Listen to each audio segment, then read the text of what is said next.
All right, Danielle, we met a week ago at a picnic and here we are on our We LinkedIn are. Live. And I'm really excited because, I do a lot of dinners. I'm in front of my membership all week long. And the recurring complaint, not complaint, but the problem is, how do I get clients? How do I get new clients? How do I get recurring clients? It doesn't matter what vertical people are in, they're complaining about the same things.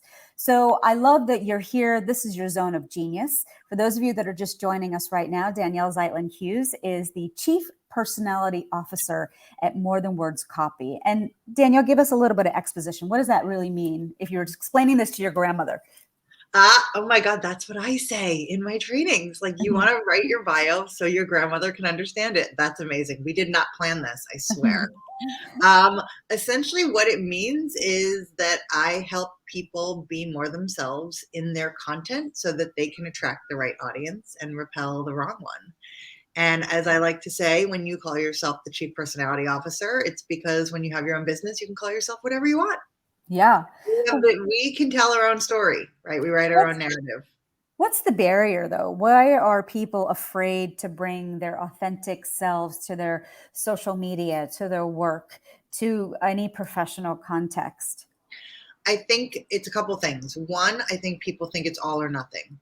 I think a lot of people are, I have to tell you everything about me. I have to reveal all of my private thoughts and feelings, and I have to share everything. And that feels extremely uncomfortable and, an overshare. So that's one.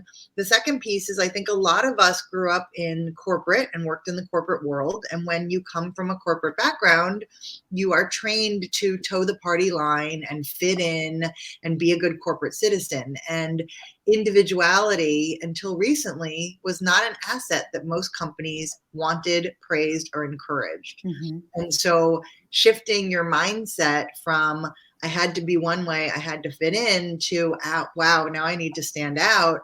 It's a big leap for a lot of people. Mm-hmm. And I think it's helping them realize what they can put into their message that's just enough to create those connections where they're not sharing too much. And actually, when you reveal a little bit more of yourself, you are going to repel part of your audience, but that's the point, right? Is that you need to be so comfortable being you that you're only attracting the right people. I've been talking on social media that I'm about to take my mastermind to Morocco next Tuesday. And one of the things that we are on in month 9 of our trajectory together is, who are you showing up in your thought leadership? And some of that base work is something called shadow work, if you're familiar with it, where you're really digging up some of the deep, dark, repressed parts of you. And Mm. instead of keeping it deep and dark and under the rug, actually confronting that to understand how that's may or may not be showing up and driving a lot of your actions. So there's a series of questions, and I can share that line of questions, but I just think sometimes that's an interesting self-inquiry to engage in, because that bleeds into all the other ways that you show up in other contexts. Absolutely. And I'm not familiar with that, so I'd definitely be interested to learn more. Yeah. For me, a lot of what I talk to my clients about is, it's not about, and not that there's anything wrong with like digging up things that are going on, but it's not even about that. It's, what do you love to do? What are your hobbies? What are your passions? What lights you up inside? And how do you just share a little bit of that in the Mm-hmm. professional setting to create those relationships and create those connections? And Yeah. sometimes that's like the nicest little bit to start with for a Yeah. lot of people. I shared what I'm packing for Morocco in a video because my mastermind was asking for it. And I was at a party on Monday and someone was like, I just want you to know that really helped me pack for my last trip. And I was like, well, it wasn't for you, but I'm glad that you benefited from it. But it's something that I've been doing innately. And I just decided to start sharing. And so it's interesting to see what comes up on the other side. Absolutely. And what people relate to, right? Yeah. And then that makes you more relatable. It's like, oh my God, some people might think, oh, Joya, she's been on TV. She's this anchor. She now has this amazing company. I can't relate to her. And then you're like, here's my packing cubes. And here's Yeah. like the dress that I'm rolling up. And it was, celebrities, they're just like Right. us, right? Yeah. Again, it's very relatable. So Tanya's joining us, and we've got some other folks joining us. Yay! Thank you for coming in. I just want to share with you, for those of you that are just joining us, that Danielle and I are talking about the 6 tips that she has to offer on how to get new and recurring clients. Tip number 1 is don't network, work those relationships. You and I met at a picnic. We established a relationship and we took it beyond that picnic. So what does that mean in that context when you're working that relationship? I think so many people get hung up on the word networking and instantly they don't know how to behave, right? When you say I'm going to a networking event, people think, oh, I got to shake people's hands. I have to be on. I have to, smile all the time and I can't be myself. But if you consider that every interaction with someone is just a chance to build a connection and a relationship, it removes that pressure and just allows you to be yourself and just ask them more questions about who they are. And it doesn't even have to start with anything professional, right? I Mhm. don't know how we started our conversation, but I guarantee you I did not say, what did you do? Because I never asked that. I No, you probably, had wine. yes, I was just going to say, I probably asked you if you wanted a glass of wine or I complimented you on something you were wearing. Like, what is just a icebreaker that's like human to human, woman to woman that we can talk about that just makes everything fun. And then it's easier. And then 10 minutes later, it might be, okay, so, what do you do? And who do you know here? But it doesn't have to lead with the professional first because the relationship can get built in a different way. And then you can build the professional on top of that. So I think for me, it's just changing people's mindset about what networking is. And it's just getting to know another person. That's it. Now, how does somebody take that from in person to online? A lot of people are often connecting with me, as I'm sure they're connecting with you on LinkedIn. How do you work those relationships? Because I've reached out to people, hey, thanks for connecting, and then you don't hear back. So, how do you build that relationship? Well, so are we saying the person reaching out, how does that person build the relationship? Like if someone connects with me on LinkedIn, but then doesn't further the relationship, they don't ask Mm. me a question or they don't want to build the relationship, as you say, how do I build that relationship with them? So you could look at their profile and hopefully their about page and their LinkedIn bio tells you a little bit about them. And you can say, hey, I saw that you connected with me. And I also see, oh, we have these many people in common, or I see that you do this, or, I loved this post or this article that you shared, right? There's got to be something in their bio, their postings that you can glom onto, and it shouldn't be forced, right? If you are looking at somebody's stuff and you're like, I don't see a through line here, don't force the connection. But, we reach out to people for specific reasons. And usually it's, we know someone in common, you do something that's interesting to me, I see a connection professionally, or I liked something that you shared. And so it's like a dating profile. What is Mhm. something that you can connect to that's in that profile that's going to make you want to get to know this person more? So there's always something, we live in a virtual world. There's always something online that you can find to Mhm. create that next step. So I'm reflecting back, get to know them as the person that they are. Be specific in your outreach and that you took the time to actually learn about them when you reach out, establish that common ground. And then what about taking them to the client level? When is it okay to make the ask? I'm in this line of work, I'm looking for X. I think it depends on how urgent your ask is. Mhm. I think sometimes it's okay to do it in the initial as long as you give them a reason, right? Again, this is always like what's in it for me. So if somebody's going to reach out to me and tell me that, oh, I see, that you have this company and you do this and I do this, would that be of service to you or would that be of benefit to you? Okay. And sometimes whatever they're asking is exactly what I'm looking for at that time and they have no idea. So it could be just timing. Other times I might just be like, you know what, I don't need this, but do a little research. The thing that I think frustrates me, and I'm sure you, is people who are like, oh, I see you have a digital agency. Like, how is your automation going? It's like, Mhm. I don't really use automation. And if you did Mhm. any research in my company, you'd probably know that, but you Mhm. didn't, and you're spamming me.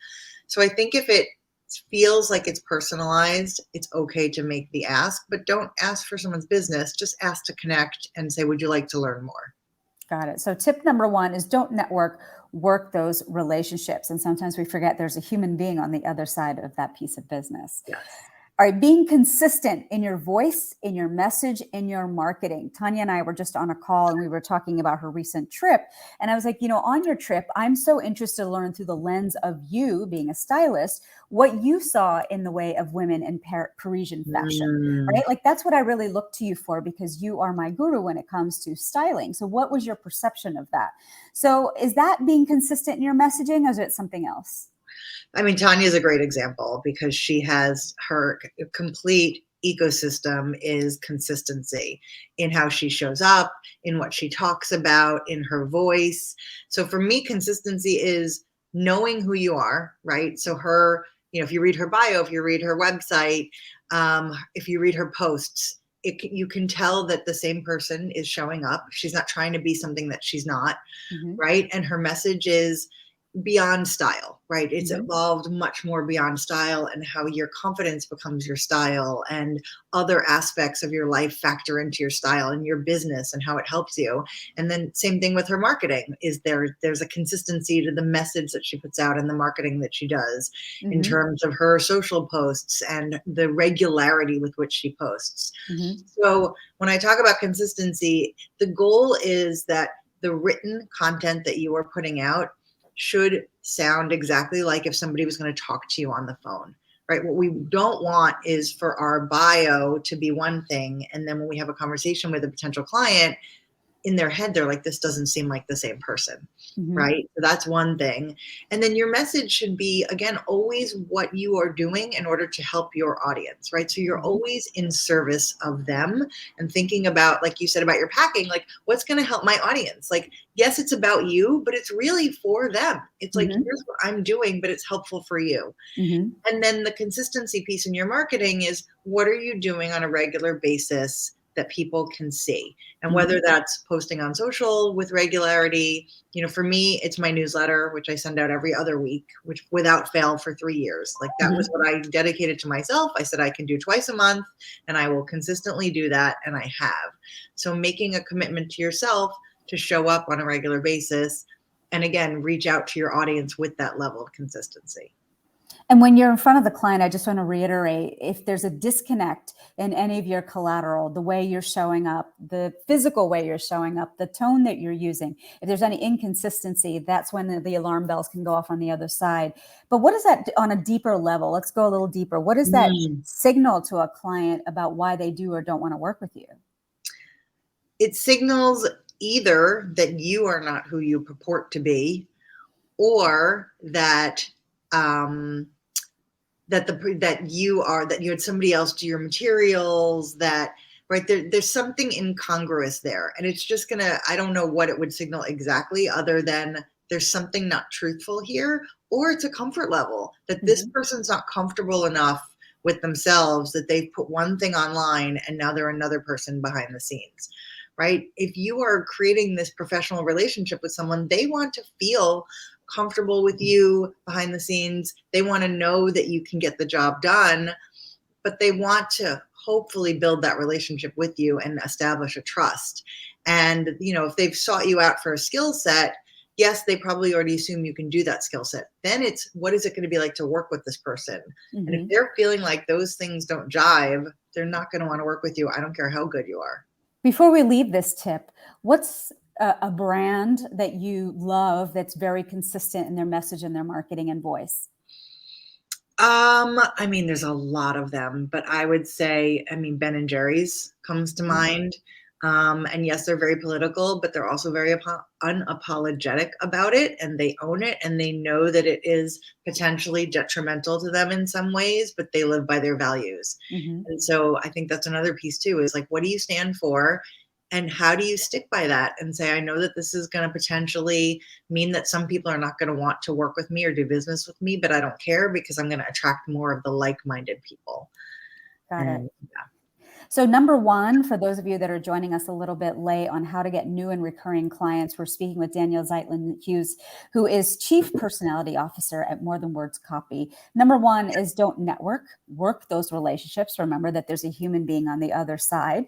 Number two is to be consistent in your voice, in your message, in your marketing. And then tip number three, when in doubt, the answer is more you. Translation, please.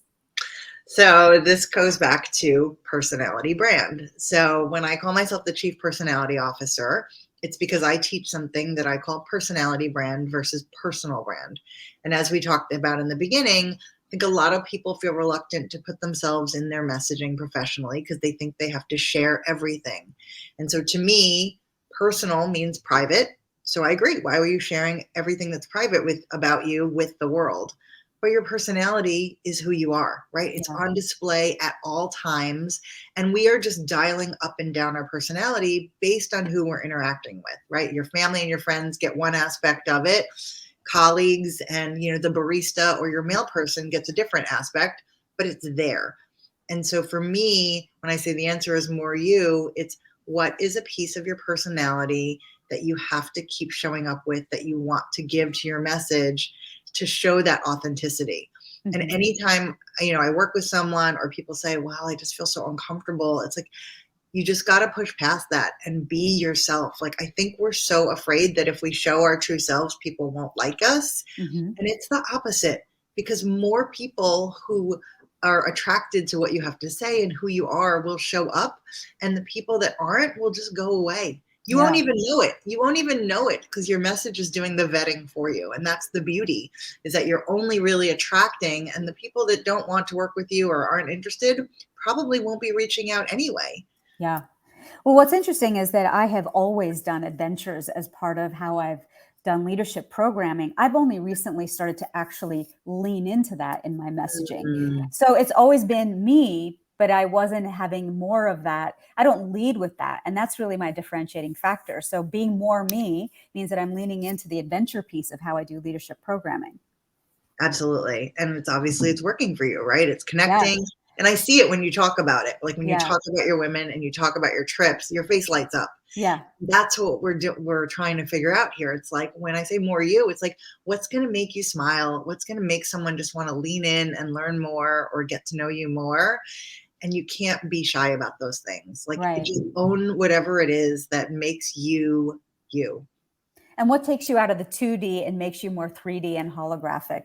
There was a member Exactly. that I had who is a therapist, and she is of Guyanese origin. And one of the things that she wanted to do, despite the fact that she had this thriving practice, is to be able to go to Guyana and do some of her mental health work there. Mm, And we were on the phone yesterday, and she articulated on our mastermind calls, and she's finally gone and done it. She spent 5 weeks there. The world didn't fall apart. Her practice is still thriving. But when you actually lean into that, there's so much more joy with which you're being able to bring back into the thing that you do. I love that. And that makes me, I like got so happy just like thinking about that. It's amazing. Yeah. And I'm Yeah. sure she's going to come back transformed and now lead with this in so many more ways, right? Yeah. That's going to like thread through everything and how she approaches her business from here on out, regardless if she goes back to Guyana. Now it's like baked into the experience and who she is. So number 4 is always be connecting. What does that mean, Danielle? So that kind of builds off the, don't network, build those, work those relationships. It's the same thing, right? You're always looking to build connections, and it doesn't have to be professional. It Mhm. could just be creating this, I call it my girl gang, right? Anytime I meet an amazing, like, entrepreneurial woman, I'm like, I want to know this person, just because they just fill up my life. They fill up my cup. I can learn something from them, and you just never know how you can potentially work together, help each other, anything. So the goal is just to always be connecting with everyone that you meet. And it doesn't have to be a long-term connection. It doesn't need to be a best friend, but it's like, just put this person into your bucket of people and work those relationships and just connect with them and think about, how you can help them, and, potentially how they can help you. But it really should be more about, how can I help someone else and what can I do for this person? I had a member who is always networking, and so she was networking on the sidelines of her kids' soccer game, and 100%. got into conversation with one of the parents about what she does, and she got walked away from that game with a client because she wasn't coming into it thinking, oh, there's only one context, i.e. the Chamber of Commerce, that I can do Mhm. networking. I can be networking while I'm at my kid's game. And just by sharing what she did, by virtue of that, she was able to get a client. So I would love for you to talk about that. What are some other contexts that we don't naturally think about? The grocery line, going to the US Open, waiting for your concessions. Like, where are places that you could be connecting that you're not thinking about right now? I was actually just going to say, it's like everywhere, right? Like in your elevator, of your building. Like, and it doesn't, again, this doesn't have to be job related. Could just be striking up a conversation with someone. Maybe it's the same person you see in your elevator every morning as you're going to get coffee or you're going for a walk, and you're just chatting. And it might take a while. It could take weeks, it could take months, but at some point that conversation might shift and they might be like, oh, by the way, I see you all the time. Like, what do you do? Or I see you're carrying this magazine or this thing. Do you work in this industry? You never know who people are, and more importantly, who those people know, right? You and I both know that, on LinkedIn, I think it's like your third and fourth connections or the magic connections, not the first and second, because chances are your first and seconds, but you don't know who they know. And that's where the magic is. So I would just say, always try to strike up conversations with people if it feels comfortable, where it makes sense. I like to compliment people online when I'm waiting online. If I see someone wearing something, sometimes it's just nice to cheer them up, and you never know. And other times they might start engaging you. Yeah. And it also helps flex that muscle of starting a conversation, right? If you're only starting conversations in networking groups, it's going to feel very stale and dry. But if you get used to just starting conversations with random people in random situations, it's going to be so much easier for you to have that as a natural gift that you can use all the time. I want to remind anybody who's listening to this conversation right now to start putting your questions in the comments section, and I'm going to ask them to Danielle so that you have direct access to her and her brain today at 10 a.m. Danielle, I see and hear you on how we're doing this connecting business while we're in person. But a lot of us are connecting with people right here on this platform, LinkedIn. What are some parameters around how to connect with people here? You said the magic is in the third and fourth connection, but what's the best way to reach out to those third and fourth connections? I mean, I think it's always about being genuine, right? Like, don't reach out to someone just to reach out to someone. Have a thought process behind why do you want to connect with this person, right? What do you want to do with them, for them, or what do you want them to do for you? And think about how you can position that in a way that feels not salesy, but again, conversational. And it could be, I saw, we have this person in common. I saw that they posted about something that you did, and it allowed me to go read about you, and I'm super impressed. And, I think that I would love to learn more. Here's what I do. Would you be open to a conversation? Right? Always relate it back to, like anything. Do you have someone in common? Because that's obviously much easier to kind of start the conversation if you share a connection, but also give them the reason why, and don't make it about, I do this and I want to tell you about me. Make it, I saw this that you did. It's super interesting to me, or I'd love to learn more, right? Because everybody wants to talk about themselves. So I think you can always aim with flattery and with just wanting to know more about another person, but do your homework. Don't just reach out and make it generic. Put something in there that tells them this person read something I did, or went to my website, or has some level of knowledge about me, and they've put in the effort, and I want to reward that effort. I know. I always reward that. I remember there was a PR guy who knew that I came into the NASDAQ exactly at 3:30 in the morning, and he would have a tape ready for whatever client he wanted to have run footage in that morning broadcast. And like, this person clearly not only did some due diligence, but he stalked me because he knows the exact moment that I walked through the door of this particular building in all of Times Square. And I asked him about that later, and he was like, yeah, but I have people that are in charge of doing that for me, and that's how I'm effective at what I do. Oh my God, I love that. I love that. I mean, it could be a little creepy, stalking you at 3:30 in the morning on the floor of the NASDAQ, but clearly it was not. It worked. Yeah. So again, I want to ask anyone who's watching this, if you have questions about how to get clients, how to get recurring clients, how to really get, parlay a lot of different things in order to be able to be more powerful in all the contexts you're showing up in, please put your questions in the chat. All right, Danielle, the next tip that you have on this count is you want to attract the right audience and repel the wrong one. Some people, when they're first starting out their business, want to be everything to everyone. So this one takes a little while to sink in. And I would say, there's the reason that this is an expression, is like when you try to attract everyone, you attract no one, right? You can't appeal to everyone. Nobody is for everyone. People that are for everyone, right? That's like vanilla, and not everybody even likes vanilla. So it's not even for everyone, right? And you don't have the capacity to handle everyone. You wouldn't know what to do with everyone if the whole world started coming to your website or wanted to work with you, right? It's really about the ideal customer and getting more of the ideal customer.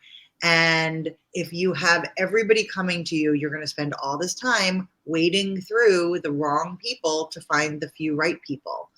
And so when you think about positioning yourself to the world and putting more of yourself into your message by being you, right? It's like looking for friends. You're going to hopefully attract more of the people that are like, I like this person. Like there's something there and I want to know more. And the ones that aren't, they're just going to go away. So when I say repel, it doesn't mean offend, right? So a lot of people read that and think it means, oh, I'm going to offend people. It just means they're going to go someplace else. They're going to work with someone else. There's plenty of work to go around for all of us. And this is about who is the right fit for you. And you don't need a lot, right? I don't care what business model you have. You want a small base of rabid fans and customers that will keep coming back. And more importantly, tell their friends and their family and their colleagues and clients. And that's how you grow. One of the most profound things that I think my sales coach has said to me is that your clients are mirroring back to you what it is that you are resisting. So if you are not in alignment with something, price was the example. If you're not in alignment with the price that you're charging, chances are what they're mirroring back to you is that I can't afford it, or I'm not going to pay that, because you yourself are not in alignment with what that fee is. So I wondered if you had some thoughts on that, because that to me was a real profound statement. I mean, that's really interesting. I would say that potentially resonates, but it could also be that you're not attracting the right people to the price point that you are worth. And so it could come back again. It's like you said, mirroring it, but like mirroring it in what way? In the way that you come off, or in your messaging, or in the value that you are allowing people to see that you bring to them, right? Because pricing is value. And we all know that there are people that charge outrageous amounts of money, and some of us can't wrap our head around it, and people will pay it. And then there's people you meet that you're like, you're so undervaluing yourself. Why are you doing that? And so much of this is this, right? And what you think you're worth, and the value that you bring, and what you offer, and working yourself up to that place where you believe in what you're charging and in who you're attracting. And somebody once told me that if you're not a little uncomfortable with your price, then it's too low. Right? Just a little bit. Like it should just get a little stuck in your throat when you say it until you get comfortable saying it. And then you're probably charging the right amount of money. Another coach had said to me, to get in alignment with that price is that you got to go invest that yourself. Go out there and invest at that level, and come from a place of knowing as opposed to resisting. Yes. But that brings up an interesting another point. And Zena's just asked a question. I'm going to ask that to you, Danielle, before we move to our final point. What about our mindset? Because we're offering some great tactical advice here, but I think it's important to visit our mindset when we're thinking about the clients that we want to reach. So what do you have to say to that? I mean, mindset is probably everything, right? I mean, if you don't believe in yourself and you're not in the right headspace, I don't care what you offer, you're not going to deliver what you should be delivering. It's interesting. So my newsletter for tomorrow is going to be all about expertise. And I think that's 100% speaks to people's mindset, right? What allows someone to call themselves an expert? And I think so many of us get caught, and we get caught in labels. We don't know. We say, oh, I'm not really an expert. I'm just this, or I'm just that. But if you are good at something and people are coming to you for a service, that makes you an expert, because you can do something better than they can, right? It doesn't mean you're the best. You're not the greatest in the world, but you do something better than someone else. And therefore there's that level of expertise. So I think for mindset, and again, it depends where you are in your business journey, right? Obviously, if you're starting out, your mindset's going to take a little while because you haven't had the breadth and depth of experience. You haven't failed. You haven't succeeded. You haven't really tried. And it's not until we kind of get beaten up a little bit and come back stronger that I think you start figuring out your mindset and start realizing what you're good at and what the world needs. And again, a lot of that is showing up as yourself, right? If you can show up as yourself, it's going to be so much easier to realize the value that you give, because you will feel more comfortable, as opposed to this imposter syndrome or pretending to be something that you're not, or thinking you're pretending, but you really actually have all this talent and this ability anyway. And you just have to start believing your own hype. Tip number 6 is that a strong brand is a form of career insurance. We have some questions filtering in. We're going to get to them as soon as we cover off on this point. But what does this mean, Danielle? So I stole this from a Harvard Business Review article by Dory Clark, who's an amazing employee. Yeah, she does a lot of articles on employees and branding. She's a former speaker here as well in this space. She is. Oh my God, I love her. So she wrote an article, and one of the things was a strong brand is a form of career insurance. And so I have started to go into companies to do employee branding workshops because, as we talked about earlier, more organizations are valuing individuality now, and they want their employees to express themselves, to showcase what they're good at, and to be their own advocates. And so I think if you have never spent time thinking about who are you beyond your job description, it is very hard for you to be visible in your organization, or visible online or visible in your business. And so this mantra to me was just so resonant, because if you don't know who you are, you're not going to be visible, and you're not going to be guaranteed to have that career trajectory or get noticed or grow. And if you are consistently hiding yourself or just doing the bare minimum, this quiet quitting, you're not going to ever, you're hurting yourself, right? It's one thing if you don't want to do extra because you feel like you're not being compensated, but if you're only doing the bare minimum, you're also hurting yourself and your potential to grow and learn and do more. Well, before I ask Zena's question, when you talk about a strong brand, is that your personal brand? Is that the company that you own's brand? How do you differentiate between the two? I think it's both. So I think it is your personal brand if you're, a solopreneur, a freelancer, an entrepreneur, or an employee. And then I think if you're a business owner, it's both, right? Because your company's brand should somehow share values with your own brand, right? They don't need to be synonymous, but there definitely needs to be overlap there. So like I think about, I'm sure you read yesterday about the owner of Patagonia, who's giving his entire fortune back to the earth, right? I mean, you don't get more aligned with the values of Patagonia than that, being like, we're done, we've taken this away, and now the earth basically owns our company. And, you could say it's marketing, you could say it's all these things, but obviously the brand was all about sustainability and the environment, and now they are doubling and tripling down on that with this new unveiling. So I think it's like his vision was manifested in the company, and now they're taking that one step further and marrying it. Yeah, he's walking the walk and talking the talk. Zena asks, this is more of like a toggling question. So when you're talking to a potential customer versus somebody who is in HR, who is the decision maker in a larger organization, who might have access to a whole group of potential customers. So then how do you toggle your message in order to make them into a client? Sorry. Okay. Explain that one more time. So let's say I'm talking to you, Danielle, and I know that you are Lord and master of your own domain. If I'm going to come to you for messaging on my website, I am only talking to you, and I'm going to show you my personal brand. But in the case of Zena's question is, what if you are the HR director for Google? That means that you are actually speaking for an entire coterie of personalities. And I don't know yet what I need to sell you because I don't know the pain points of that group that you are actually the face of. So how do you toggle your messaging when you're trying to turn this particular relationship into a client? So I think it's a duality there, because the person who is the HR person at Google obviously has their own personality, right? And you're going to get to that person through a connection, through something that you can talk to them about, right? So that's establishing that relationship first to understand, right, what is this person, her or his struggle on a day-to-day basis?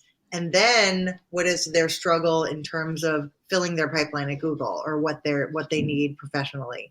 So I feel like it's both, because the employee is going to have their own struggles that you need to figure out, and then doing their job is also there. But I think if you just go in with that secondary piece of, okay, Google is struggling with this, and I'm going to just talk about that, you haven't allowed that person to be themselves and to show you who they are And Mhm. so I think building that relationship first before you go for the larger professional relationship would be much more helpful in the long run. Yeah. Yeah, and I'll give an example. I'm speaking to a group of lawyers, both in-house counsel and litigators in November. And the person that asked me, the host asked me because she liked what I had to say. But I said, okay, now that I'm going to get in front of this group, I actually want to pre-interview 6 of the people that are going to be in the room because I want to understand what their pain points are. I'm not coming from a place of service or value if I'm not actually speaking to what's keeping them up at night. Uh, So I think that that's another way to skin the cat. Yes, now this person's kind of open the aperture a little bit, open the doorway for you to come in to a Google or a MasterCard or a Visa or wherever else. But now, how do we address the pain of the folks who are actually going to be in the room? I love that. And I think that shows that you're not making assumptions, Right. right? You're not going in and saying, like, this is my standard generic conversation and my generic talk, and it's a one size fits all. You're saying, I want to customize this for you, and let's get to like what you're struggling with, what your goals are, right? And I think a lot of times when you're talking to someone, it's like, what are your goals? What are you trying to do with this? Because a client or a customer might come to you and say, I need X, which is not really what they need, because Yeah. that's not going to get them to the goal. So when you say, what are you looking for? What do you want to achieve? Then your expertise can shine and say, okay, let's dig into this more because I think this might benefit you more and get you the results that you need. Seeing beyond what they want and seeing what they need. 100%. The next question is, all right, let's talk about recurring clients. You've already Mm. converted someone once.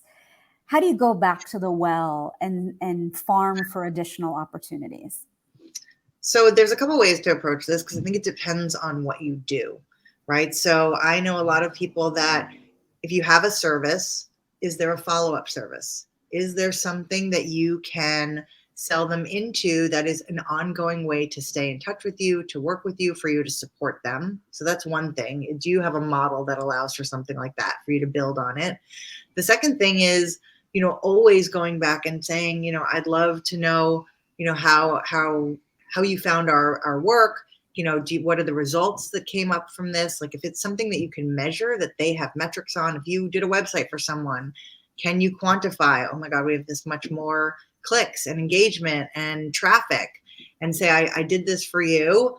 Do you know someone else who might benefit from this? And is there something else I can help you with?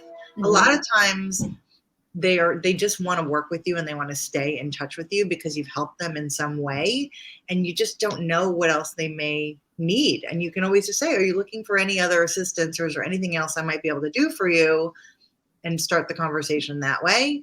But I think the bigger piece is having multiple services that allow you continuity. Mm-hmm. And it doesn't have to be something you sell in originally, although I know some people that sell a website and then say, and I will also sell in 3 years of service to that Mm-hmm. website, and you can bundle that immediately, and then you've built in this recurring client and this recurring revenue.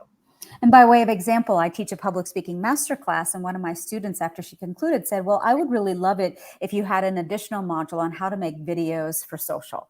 This would be like the next step for me Mm. after completing, level 1 with you. And so I found that to be really interesting, that I didn't realize that there was a real opportunity there to create a structure for people to continue on. And I think that goes back to mindset as well, right? And value. And if you realize that there's value in someone working with you in one way, most likely there's going to be value with them in wanting to work with you in other ways. And listening to your audience, listening to what people ask for, and seeing what you can do for them, you have to always be thinking, what else can I offer that's of service to my audience and my clients? So then this next question is a little more complicated, because let's say you have a one-time service, right? I don't know, I build you a website and now that website is up and running. What is the longer term engagement that you can glean from that? So in other words, instead of them making this a one-time only Mm. opportunity to work together, how do you package yourself up so that it can be a longer term engagement, a 6-month engagement, a 10-month engagement? So maybe before you even do this website, maybe you need to interview a bunch of stakeholders and create a brand guide for them, because maybe they can't build a website because they don't really know who they are, or they haven't done these, user experience testing. I mean, see, there's maybe a way to even stretch the original assignment and do a deeper dive and say, before we do this, I want to do a whole brand exploration. I want to do a strategy. Maybe it's, we're going to do your website. And then how are you going to get people to this website? Let's talk about your lead generation. Let's talk about an email campaign. Should we build you a newsletter? Then maybe the newsletter is the ongoing way, right? So if you are an expert in your area and you do one thing well, that's great. But what else is going to get someone to that one thing and keep them going? I'm sorry, I don't know if you hear the bang Yeah, I happening in do. my I hear it. So I know you have to step off. So I can keep chatting or we can keep chatting, but I'm going to ask anybody who's on this call right now, if you have a question about how to get clients. Maybe you're in-house at a law firm and you have, or a partner and you're a revenue generating partner, or maybe you're at one of the big five consulting firms and you're a partner there. How does that kind of change the nature of the conversation that we're having here, Danielle? I mean, obviously there's a duality there again in your your personal professional career that you are trying to grow, as well as the larger company that you are responsible for. And I actually have done workshops at Price Waterhouse, and regardless of the level that you are, everybody needs to work on themselves. Everybody needs to expand who they attract and how they present themselves. And I think, I don't care if you're the most senior person, you probably haven't taken a ton of time to think about how you want to show up because you've been so busy showing up to ascend the ladder and to represent your organization. Mm-hmm. And so I think it's always a benefit to take time to think about, what are my goals from a professional perspective, and how do I then marry those goals with the needs of my company or my organization or my law firm? Mm-hmm. And there should be some overlap there. It doesn't have to overlap completely, but again, it shouldn't be completely incongruous either. There should be a little bit of, I want to advance and I also want to help my company. And by doing that, by advancing, I'm going to grow. I'm going to stretch myself. I'm going to show up in a more visible way and in a different way. Mm-hmm. If you're a partner, all of you are different. And you're Mm-hmm. going to attract different types of lawyers and different types of people to the firm, right? And so the more diverse voices and the more individuality each person has, the more individuality will probably come from the bottom as well. And they'll bring in different people and different voices. This person wants some scripts on how to go back to clients they've already converted once and ask for new business. What are some scripts that you've used in the past, Danielle, that you would pass on to this person? Absolutely. I mean, I think the first thing is, going back to them and say, hey, it's been X amount of months. I just wanted to check in, and, I really enjoyed working together. And, I'm so happy that you were happy with the results that we got, whatever those results are, right? And if there's any metrics or anything, always put those in there. If they gave you a testimonial, you can kind of throw that back at them a little bit and say, I really enjoyed this, and you were such an amazing client and we worked so well together. I would love to know if there's additional ways that I might be of service to you.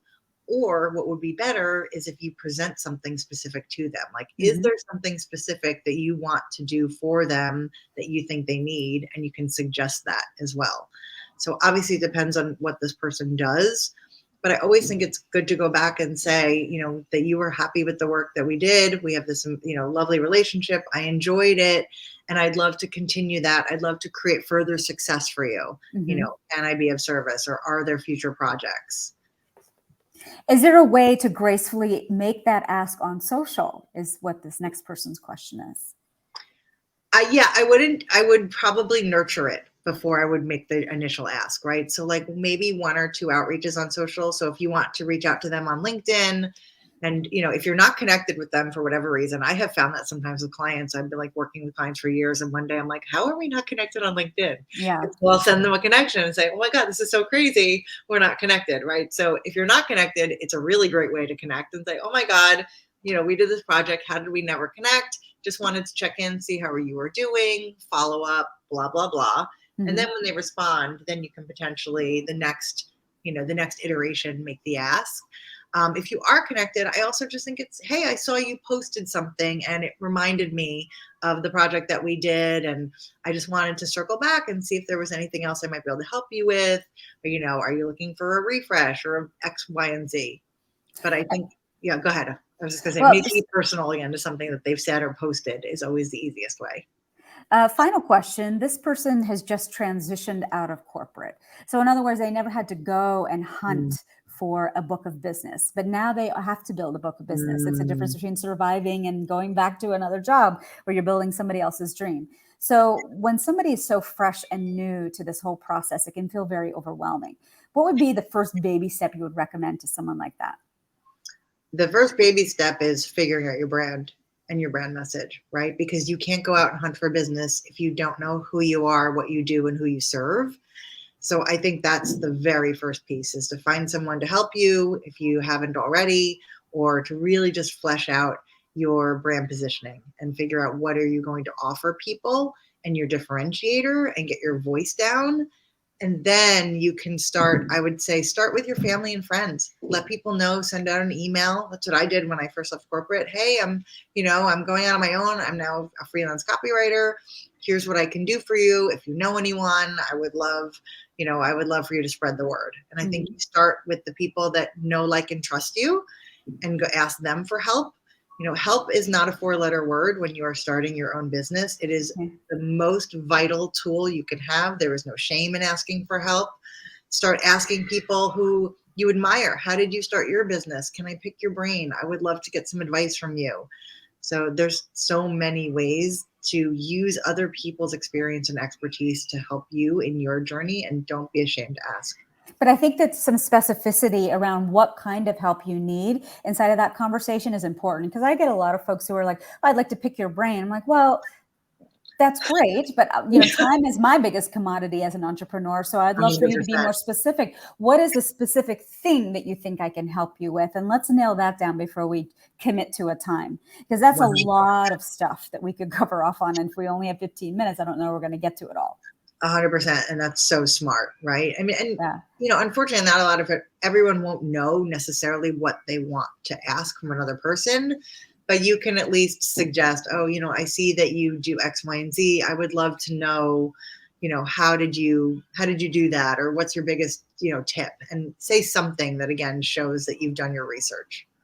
Danielle, it's been great spending the morning with you. What Me would you too. share in closing to anyone? Amy's on the line, Tanya's on the line, Zena's on the line. What's the last thing that you would say to women leaders who are trying to get new clients and recurring clients?